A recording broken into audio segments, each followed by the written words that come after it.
It's been a great year for Skoda here in India. There's been a massive amount of resurgence when it comes to the portfolio and also how the brand is perceived. One of the biggest reasons for that, of course, is the car that's right behind me, the Kushaq. It's had a huge success already, but now we get a sexier, more stylish version, which is the Monte Carlo. That was expected. Let's talk about that. Let's talk about Skoda with Zac Hollis, who's joining us. Zac, good to see you. Really pleased to meet you again, and great to be talking like this. It's a Again, nice setting. after a couple of years of where we are, and great to be running events as well. And we're not doing this virtually, yeah. So no, exactly. That's right. Yeah, it's really good. It is lovely. Lovely car. Thank you. You know, the red and black really stands out, and we sort of expected that to happen with the Monte Carlo. Why is this important? Why now?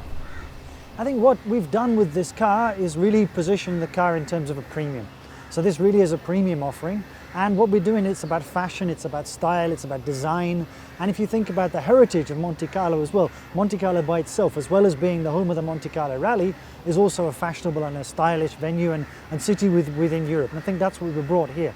We've got fantastic wheels, we've got the red brake calipers, we've got the black touches to it, the interior with the red and the blacking, and we've got also some new features to the Kushaq, such as the digital screen at the front, and it looks absolutely outstanding. It's a stunning looking car, and really it's the right time to give Kushaq another push after the successful launch of Slavia. The car itself has, of course, brought Skoda right back into the reckoning. The segment has always been hot for some time. We were talking about this, of course, even at the time of the launch, but bringing the car in and then seeing how it's done, we're getting too close to almost a year now. What's your assessment?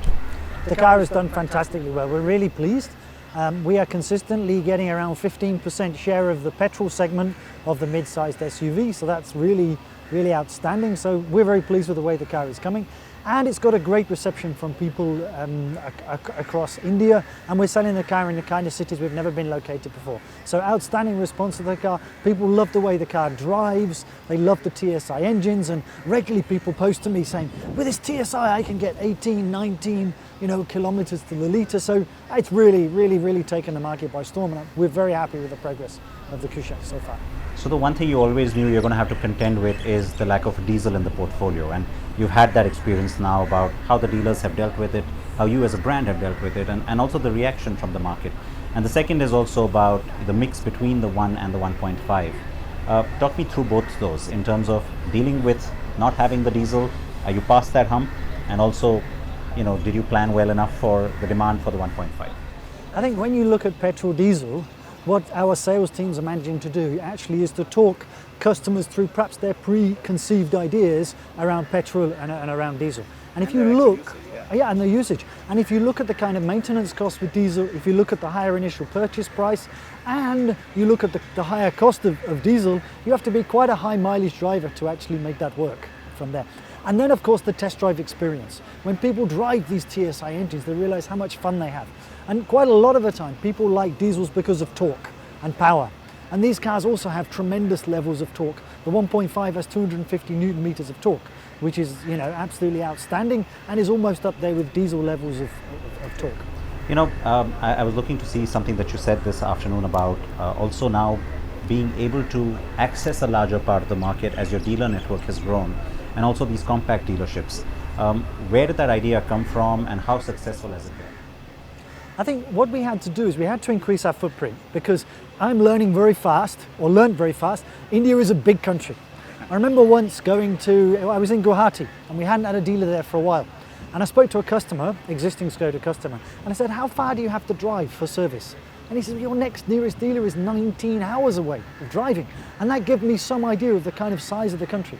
And what we had to do then is to come up with low-cost alternatives to the traditional 3S dealership that work in smaller locations. And that's what we've done with these branches. They are 2 and 3 car showrooms and 2 bay workshops. These together are actually managing to allow us to increase our exposure at Pan India much better than we perhaps would have done with the conventional 3S dealerships, where the costs are quite high, and it's really working for us. This year we're actually moving towards 190 sales outlets by the end of this year. So you got the new variant, and what's nice is you're offering it across both the engine types, both transmission types. Yes. So it's not just this one little niche sort of variant. It really spreads across and gives you access. And then you've got this increase that's coming in the dealer network. How do you see that enhancing sales for this model? I think this model we anticipate getting around 10 to 12% of our total sales from that point of view.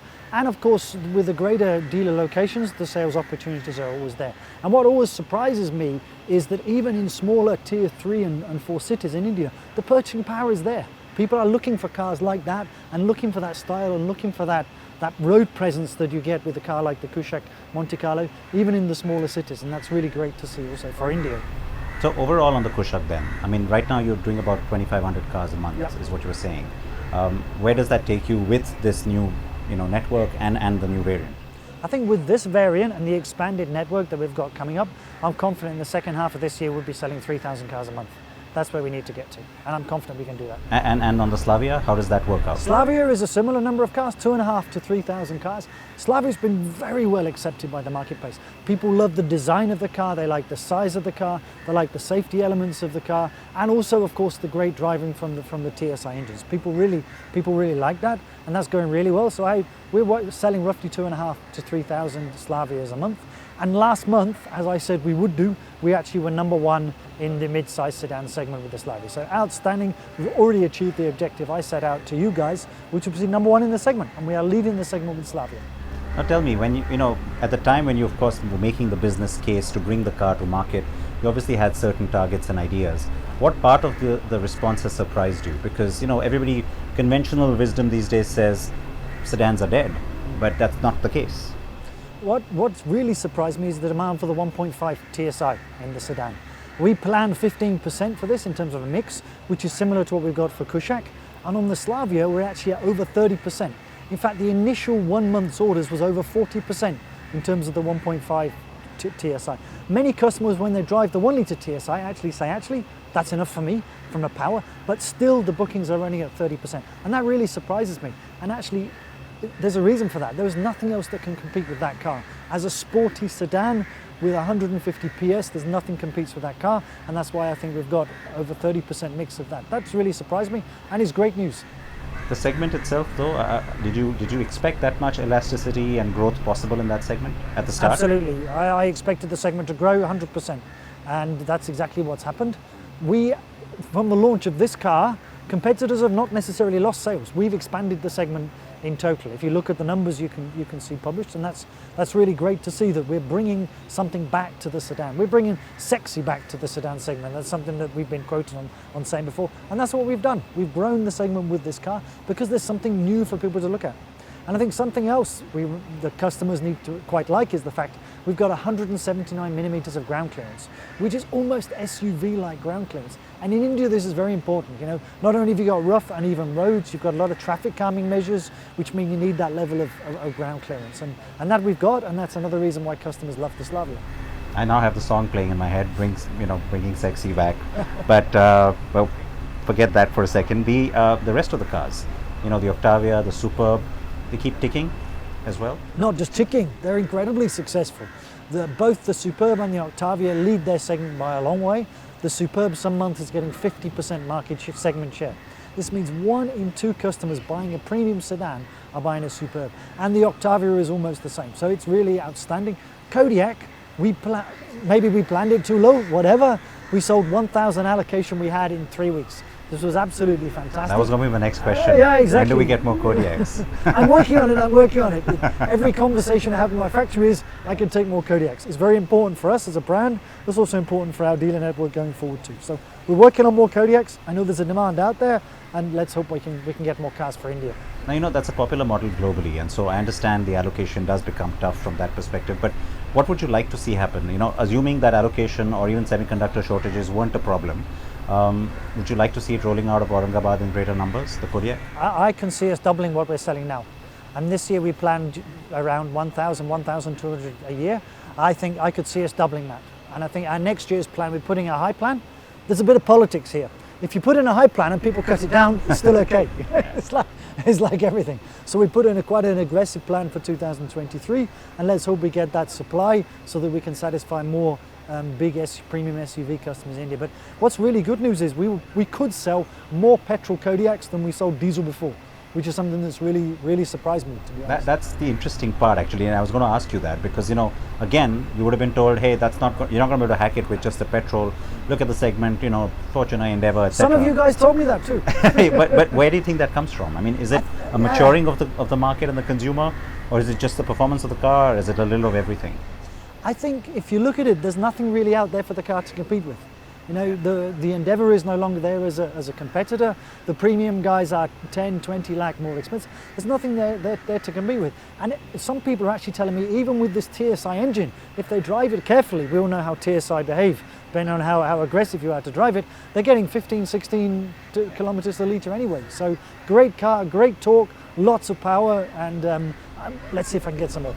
How excited are you by the Jeep Meridian's arrival? Because, you know, like you said, there wasn't really a like rival. These aren't even monocoque cars, the ones that are really in that segment. Does that do a good thing for the segment and maybe your plan for next year? This is a good car. I mean, this is a big SUV. This is also a much more, perhaps a higher position car. So let's see how the car goes. There's room for both cars in the market, that's for sure. Oh, there's plenty of room. That I agree with that. At the time when, you know, at a group level, you took the decision to exit diesel and say that India is going to have this petrol strategy. There was a lot of people asking you questions about CNG. It came up again this afternoon in the press interaction. Your thoughts on CNG and, you know, the viability or the necessity to even think about it again? I'll be practical with you and honest with you here. We were to launch a CNG, we will be one of the most expensive CNGs in the marketplace. And that customer isn't looking for that. Yeah, and the customer is very cost conscious, very price conscious, and therefore they're buying cars at 7, 8, 9 lakh, and we wouldn't be able to compete with that. So we've got to look at what's the real volume potential for CNG. It's not big enough from that perspective, and I also don't think our customer is looking for something like CNG in enough numbers to build as a business case. And that's my fair view on it. I don't think we will see a CNG in the near future. So it's not like you're doing some sort of a study on it right now. It's not necessary. We have looked at it, of course. We've looked at it from a technical feasibility, because there's two things. What's the market opportunity, and then what's the technical feasibility? We've looked at both of those, and to be honest, I don't believe the market is there for such an expensive CNG in the marketplace. The customer that you spoke about, you know, I mean, when they look at your cars, obviously this is not your, this is not every person who's looking to just buy a car. They are looking for quality, they're looking for performance, they're looking for design and safety. I mean, the perception of safety as well, and not just the safety itself. Do you think that shift in the customer or consumer behavior has also helped your brand? I'm definitely seeing it, and we're seeing a lot more focus on safety going forwards. This is definitely the case. And what we bring with cars like the Kushaq and Slavia is a myriad of passive and safety features. Things like brake disc wiping, things like multi-collision braking, ASC from the entry-level car. All of these protect occupants. They protect occupants in the event of an accident. And the other, I mean, I think I was going to say it's great, but I'm never quite sure here. I often get pictures sent to me of some of our customers involved in accidents.